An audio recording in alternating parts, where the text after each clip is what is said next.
안녕하십니까 구독자 여러분. 돈의 흐름을 읽어 앞날을 대비하는 단아 경제학입니다. 오늘 제가 들고 온 소식은 우리 삶과 가장 밀접하면서도 한편으로는 가장 위험한 신호를 보내고 있는 것에 대한 이야기입니다. 여러분, 혹시 최근 집 근처를 산책하시다가 저기 분명 편의점이 있었는데 왜 문을 닫았지? 하고 고개를 갸웃하신 적 없으신가요? 단순히 기분 탓이 아닙니다. 지금 대한민국 골목 상권의 상징인 편의점들이 소리 소문 없이 하나둘 불이 꺼지고 있습니다. 36년간 한 번도 멈춘 적 없던 편의점 불패 신화가 뿌리째 흔들리고 있는 것이죠. 대기업 본사가 위약금까지 포기하며 점주들에게 폐점을 사정하는 이 믿기 힘든 현실, 과연 무엇 때문일까요? 오늘 이 영상을 끝까지 보시면 지금 편의점 산업이 보내는 붕괴의 신호가 여러분의 자산과 미래 소비에 어떤 영향을 미칠지 명확하게 이해하시게 될 겁니다. 영상 시작 전 구독과 좋아요는 제가 더 깊이 있는 경제 통찰을 전해드리는데 큰 힘이 됩니다. 자, 그럼 대한민국 자영업의 최전선, 편의점 서바이벌의 실체를 지금 바로 해부해 보겠습니다. 하나, 통계가 말해주는 잔인한 진실, 역성장의 공포. 우리가 편의점이라는 존재를 처음 만난 것은 1988년 올림픽의 열기와 함께였습니다. 그 이후로 무려 36년이라는 긴 세월 동안 대한민국에서 편의점은 단 한 번도 뒷걸음질 친 적이 없었습니다. 외환위기라는 거센 파도가 닥쳤을 때도, 전 세계 금융시장이 마비되었던데도, 심지어 우리 모두가 마스크를 쓰고 집 안에만 갇혀 지내야 했던 코로나 팬데믹 시기에도 편의점은 매년 1,000개에서 3,000개씩 꾸준히 늘어났습니다. 그런데 이 철옹성 같던 기록이 2026년 마침내 깨지고 말았습니다. 업계 역사상 최초로 주요 브랜드들의 점포 숫자가 줄어드는 역성장의 시대가 열린 것입니다. 2025년 상반기만 보더라도 그 수치는 처참합니다. 불과 6달 만에 600개가 넘는 편의점이 간판을 내렸습니다. 이를 하루 단위로 계산해보면 매일 3개 이상의 편의점이 우리 곁에서 연기처럼 사라지고 있다는 뜻입니다. 특히 특정 브랜드의 경우 작년 한 해에만 거의 1,000개에 가까운 매장이 문을 닫는 뼈아픈 구조조정을 겪었습니다. 업계 1, 2위를 다투는 대형 브랜드들 역시 상황은 비슷합니다. 올해 1분기 영업이익이 작년보다 30% 넘게 급락하며 바닥을 치고 있습니다.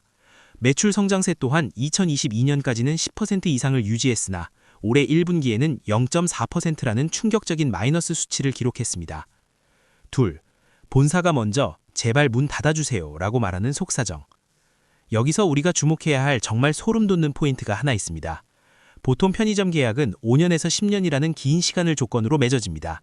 만약 점주가 이 기간을 채우지 못하고 폐업을 결정하면 본사는 브랜드 이미지 실추와 기대 수익 상실을 명분으로 어마어마한 위약금을 청구합니다. 적자가 나도 점주들이 울며 겨자 먹기로 버틸 수밖에 없었던 이유가 바로 이 위약금 때문이었습니다. 하지만 지금은 상황이 180도 뒤바뀌었습니다. 이제는 본사 담당자가 먼저 전화를 걸어 사장님 많이 힘드시죠? 저희가 위약금을 전액 면제해 드릴 테니 제발 깔끔하게 폐점해 주십시오 라고 사정을 합니다. 기업이 갑자기 자선사업가로 변한 걸까요? 아닙니다. 본사 입장에서 계산기를 두드려보니 적자가 나는 점포에 물류비를 지원하고 전기세를 대주며 관리하는 비용이 위약금을 받는 것보다 훨씬 더 큰 손해라는 판단이 선 것입니다. 즉, 대기업들이 먼저 손절을 시작했다는 사실입니다. 이는 편의점 산업의 기초 체력이 이미 한계점에 다다랐음을 보여주는 아주 확실하고도 무서운 증거입니다. 셋, 전 세계 압도적 1위, 편의점 공화국의 비극. 그렇다면 왜 이런 처참한 일이 벌어진 걸까요? 가장 큰 원인은 너무나 명백합니다. 그냥 너무 많다는 것입니다. 지금 당장 집 밖으로 나가 고개만 돌려보십시오. 길 하나를 사이에 두고 서로 다른 브랜드의 편의점들이 마주보고 있고, 심지어 같은 건물 1층에 2개의 편의점이 나란히 입점한 기이한 모습도 이제는 낯설지 않습니다. 통계를 보면 상황은 더 심각합니다. 작년 말 기준으로 우리나라 편의점 숫자는 5만 5천 개를 넘어섰습니다. 대한민국 인구 5,100만 명을 기준으로 계산하면 인구 950명당 편의점이 1개꼴입니다. 편의점 왕국이라 불리는 일본조차 인구 2,200명당 하나라는 점을 생각하면 우리가 일본보다 2배 이상 빽빽하게 들어차 있는 셈입니다. 시장이라는 파이는 정해져 있는데 그것을 나눠 먹으려는 입이 너무 많아졌습니다. 과거에는 동네에 하나만 있어도 온 마을 사람들이 몰렸지만 이제는 아파트 상가마다 골목마다 들어선 편의점들이 서로의 매출을 갉아먹는 치킨 게임을 벌이고 있습니다. 누군가 하나가 쓰러져야 끝나는 이 죽음의 레이스에서 점주들의 수익성은 이미 바닥을 뚫고 지하로 내려가고 있습니다. 넷, 은퇴자의 희망에서 절망으로 변한 창업시장. 이렇게 레드오션인 줄 알면서도 왜 그동안 편의점은 계속 늘어만 왔을까요? 여기에는 우리 사회의 슬픈 자화상이 담겨 있습니다. 은퇴한 베이비부머 세대와 취업의 어려움을 겪는 2030 청년들에게 편의점은 가장 만만하고 그럴듯한 선택지였습니다. 특별한 기술이 없어도 되고 본사가 다 가르쳐준다는 말에, 그리고 대기업 간판을 달고 일할 수 있다는 기대감에 많은 이들이 생계형 창업으로 뛰어들었습니다. 하지만 이제 그 거품이 터지고 있습니다. 전포당 매출은 떨어지는데 인건비와 전기세는 오르고 본사의 지원금마저 줄어드는 삼중구에 시달했습니다. 그런데 여러분, 진짜 무서운 사실은 따로 있습니다. 편의점 사장님들을 밤잠 설치게 만드는 진짜 적은 옆 동네의 경쟁 브랜드가 아니었습니다. 보이지 않는 곳에서 편의점의 가장 큰 무기였던 편리함을 훔쳐가는 거대한 포식자가 등장했기 때문입니다. 과연 그 정체는 무엇일까요? 5. 무너지는 생명줄, 식품 카테고리의 붕괴. 특히 이들이 노린 타겟은 아주 치밀하고 잔인합니다. 바로 편의점 전체 매출의 50% 이상을 차지하는 생명줄, 즉 식품 카테고리입니다. 2025년 들어서면서 아주 섬뜩한 현상이 포착되기 시작했습니다. 주요 편의점들의 식품 매출은 4월부터 석 달 연속으로 전년 대비 감소하거나 제자리 걸음을 면치 못했습니다. 반면 같은 기간 온라인 쇼핑몰의 식품 매출은 무려 20%에서 25%씩 폭발적으로 성장했습니다. 이 숫자가 의미하는 바는 명확합니다. 사람들이 이제 편의점 도시락 사 먹을 바에 온라인에서 밀키트 시켜 먹겠다. 편의점에서 햇반 하나 살 바에 온라인에서 24개들이 한 박스를 쟁여두겠다 라고 판단하기 시작했다는 겁니다. 예전에는 편의점 도시락이 가성비의 상징이었고 해자롭다는 신조어까지 만들어냈지만 이제는 온라인에서 파는 식품들의 품질이 식당 못지않게 좋아졌고 가격 경쟁력 또한 무시무시해졌습니다. 여기에 알리익스프레스나 테무 같은 중국발 커머스까지 가세해 초저가 공세를 퍼붓고 있으니 편의점 입장에서는 사면초가에 빠진 셈입니다. 더 결정적인 한 방은 배송비 전쟁이었습니다. 그동안 편의점이 버틸 수 있었던 마지막 보루는 온라인은 배송비가 드니까 소량 구매는 우리가 유리해 라는 논리였습니다. 하지만 대형 플랫폼들이 유료 멤버십을 통해 무제한 무료 배송 시대를 열어버리면서 이 논리마저 무너졌습니다. 과자 한 봉지, 아이스크림 하나를 시켜도 배송비가 들지 않는다면 굳이 덥고 추운 날 밖으로 나갈 이유가 사라지는 것입니다. 결국 편의점은 접근성은 온라인에 뺏기고 가격은 대형마트와 다이소에 치이는 샌드위치 신세가 되어버렸습니다. 6. 고수들은 떠나고 개미만 남은 폭탄 돌리기. 여기서 제가 취재 도중 발견한 가장 소름 끼치는 사실 하나 말씀드리겠습니다. 장사가 안 된다고 아우성치는 와중에도 사실 돈을 버는 상위 1%의 고수들은 항상 존재합니다. 그런데 지금 편의점 업계에서 잔뼈가 굵은 이른바 진짜 고수들이 조용히 짐을 싸고 있다는 충격적인 시그널이 포착되었습니다. 주식시장으로 치면 폭락 직전의 전조 증상과도 같습니다. 편의점 시장에는 고수들만 보는 비밀 지표가 하나 있는데 바로 다전포율입니다. 전체 가맹점주 중에서 편의점을 2개, 3개, 많게는 10개 이상 동시에 운영하는 사장님들의 비율을 말합니다. 이분들은 단순한 생계형 자영업자가 아니라 편의점을 하나의 시스템으로 돌리는 기업형 투자자들입니다. 상식적으로 편의점이 돈이 잘 벌린다면 이들이 어떻게 할까요? 당연히 점포를 더 늘릴 것이고 다전포율은 올라갈 것입니다. 그런데 이 다전포율 그래프가 2024년을 기점으로 뚜렷한 하락세를 그리고 있습니다. 1위 브랜드의 경우 22%였던 다전포율이 1년 만에 20.8%로 1.2%포인트나 빠졌습니다. 다른 브랜드들도 마찬가지입니다. 이 숫자가 말해주는 진실은 명확합니다. 스마트머니가 빠져나가고 있다는 것입니다. 시장의 냄새를 가장 먼저 맡은 고수들은 권리금을 받고 가게를 넘기며 탈출하고 있는데 그 물량을 누가 받아내고 있느냐 하면 바로 은퇴자금을 들고 이제 막 시장에 진입한 초보 창업자들입니다. 선수들은 떠나고 개미만 남은 상투잡기의 전형적인 패턴이 지금 골목상권에서 벌어지고 있습니다. 7. 본사의 숫자 장난과 평당 매출의 진실. 본사들은 대외적으로 이렇게 홍보합니다. 점포당 평균 매출은 오히려 늘었습니다. 매장을 대형화한 덕분이죠. 네, 겉으로 보기엔 맞는 말일 수 있습니다. 하지만 여기에는 아주 교묘한 착시 현상이 숨어 있습니다. 과거에는 10평 남짓한 소형 점포가 많았지만 최근에는 치킨을 튀기는 조리시설을 넣고 시식 테이블을 늘리라 20평, 30평짜리 대형 점포 위주로 문을 열었습니다. 가게가 커졌으니 당연히 총 매출은 오르겠죠. 하지만 우리가 진짜 봐야 할 것은 면적당 매출, 즉 평당 매출입니다. 주요 브랜드들의 평당 연매출을 분석해보면 1년 사이에 150만 원에서 350만 원까지 증발했습니다. 이게 무슨 소리일까요? 월세는 훨씬 더 비싼 넓은 가게를 얻었는데 실제로 평수 대비 돈을 못 벌고 있다는 뜻입니다. 겉으로는 화려하고 커 보이지만 속으로는 임대료와 관리비에 짓눌려서 수익성이 골병들고 있다는 의미입니다. 결국 고수들은 떠나고 효율은 떨어지고 경쟁은 한계를 넘어선 상황. 이대로 가다간 대한민국 편의점 산업 전체가 공멸할 거라는 위기감이 최고조에 달해 있습니다. 하지만 우리 기업들이 누굽니까? 벼랑 끝에 몰린 편의점 본사들은 이제 생존을 위해 지금까지 우리가 알던 편의점의 개념을 완전히 뒤엎는 기괴하고도 필사적인 변신을 시작했습니다. 편의점에서 이런 것까지 한다고? 소리가 절로 나오는 그 눈물겨운 사투의 현장으로 가보겠습니다. 5. 무너지는 생명줄, 식품 카테고리의 붕괴. 특히 이들이 노린 타깃은 아주 치밀하고 잔인합니다. 바로 편의점 전체 매출의 50% 이상을 차지하는 생명줄, 즉 식품 카테고리입니다.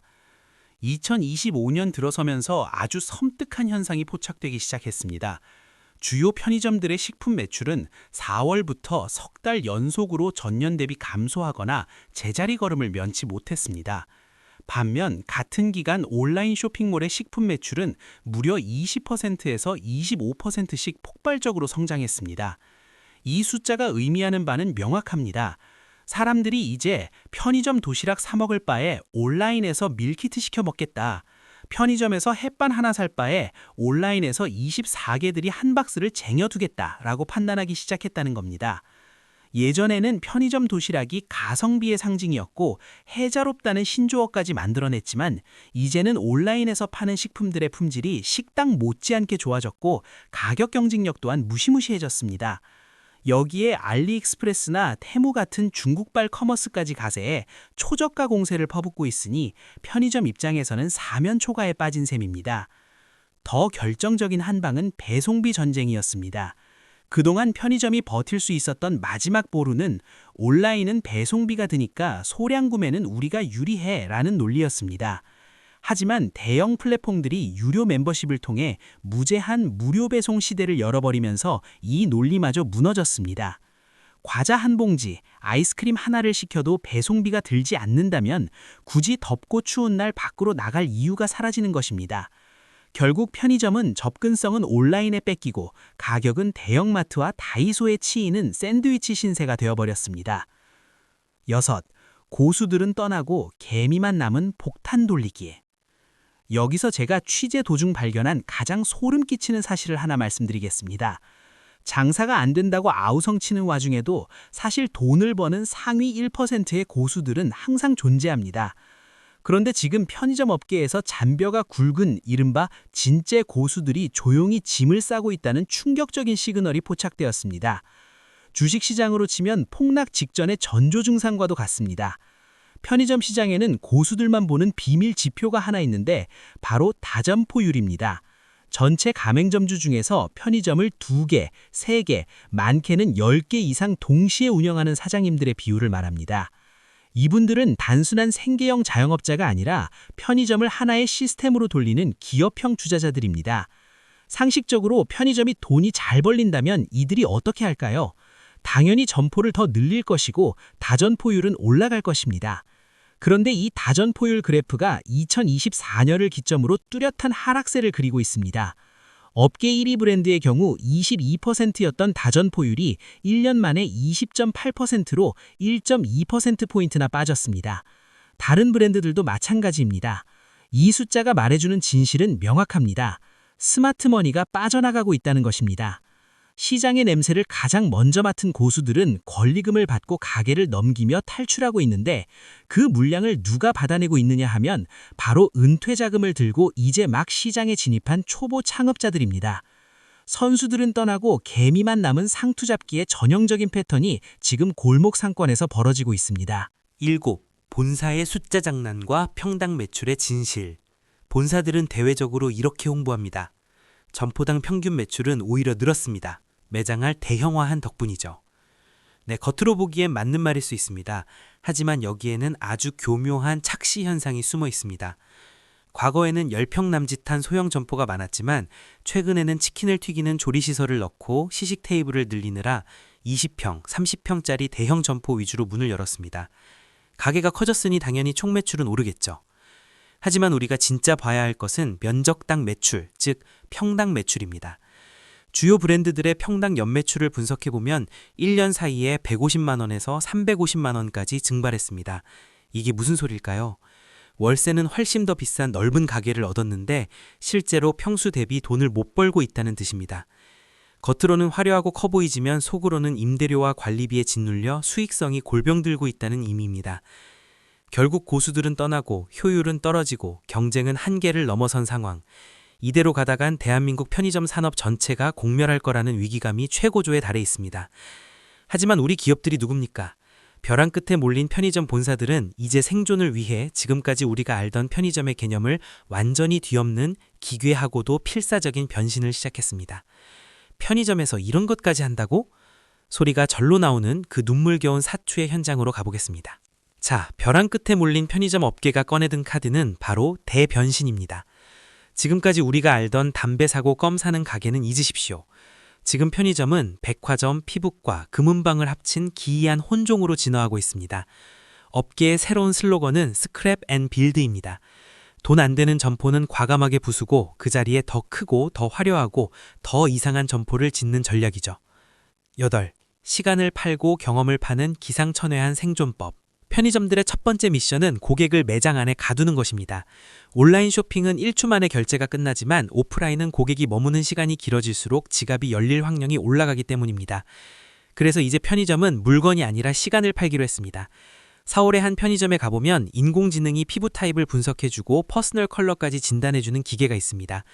명동이나 공항 근처 매장에는 1분 만에 지워지는 타투를 새겨주는 프린터까지 등장했습니다.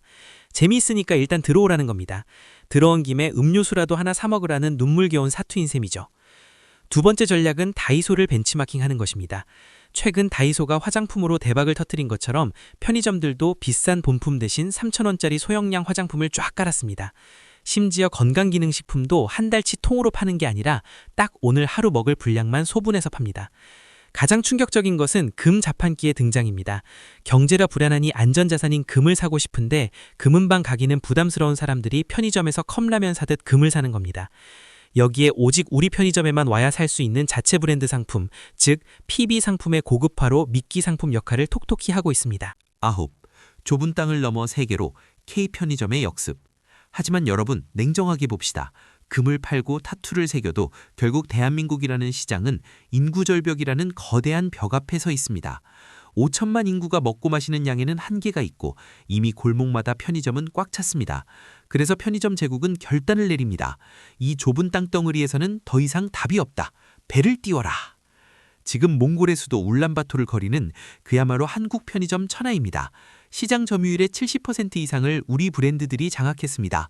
몽골 젊은이들에게 한국 편의점은 단순히 물건 사는 곳이 아니라 가장 힙하고 세련된 데이트 장소이자 핫플레이스입니다. 드라마 주인공처럼 매장 안에서 컵라면을 먹는 것이 최고의 유행이 된 것이죠. 베트남, 말레이시아, 카자흐스탄은 물론이고 이제는 편의점의 본고장인 미국 하와이까지 역진출했습니다. 좁은 공간에 2,000가지 물건을 쑤셔넣고 24시간 불을 밝히는 한국식 편의점의 극한 효율성이 전 세계를 홀리고 있는 것입니다. 내수 시장에 멈춘 심장을 해외 시장이라는 인공심장이 대신 뛰게 해주고 있는 형국입니다. 물론 한류 열풍이 식으면 위기가 올 수도 있겠지만 분명한 건 한국의 편의점 기업들이 이제는 단순한 가게를 넘어 글로벌 유통 플랫폼으로 진화하고 있다는 사실입니다. 결론. 편의점 불패 신화는 끝났지만 진화는 계속된다. 오늘 긴 시간 동안 위기의 편의점 산업을 낱낱이 뜯어봤습니다. 결론을 내려볼까요? 편의점의 위기는 진짜입니다. 하지만 편의점은 사라지지 않을 것입니다. 다만 단순히 물건을 떼다 파는 옛날 방식의 구멍가게식 편의점은 앞으로 가차없이 도태될 것입니다. 금융, 택배, 세탁, 뷰티, 그리고 해외 수출의 전초기지 역할까지 수행하는 생활 밀착형 라이프스타일 플랫폼으로 변신한 곳만이 살아남아 우리 곁을 지킬 것입니다. 만약 지금 편의점 창업을 고민하고 계신 분이 있다면 부디 편의점 불패시나라는 달콤한 옛날 이야기는 잊으십시오. 지금은 고수들도 짐을 싸는 난세입니다. 철저한 상권 분석과 차별화 전략 없이는 저 화려한 24시간의 불빛이 여러분의 소중한 자산을 태워버리는 불길이 될 수도 있다는 사실을 명심하셔야 합니다. 구독자 여러분, 오늘 이야기가 여러분의 경제적 통찰을 넓히는 데 조금이나마 도움이 되셨습니까? 여러분의 동네 편의점은 지금 어떤 모습인가요?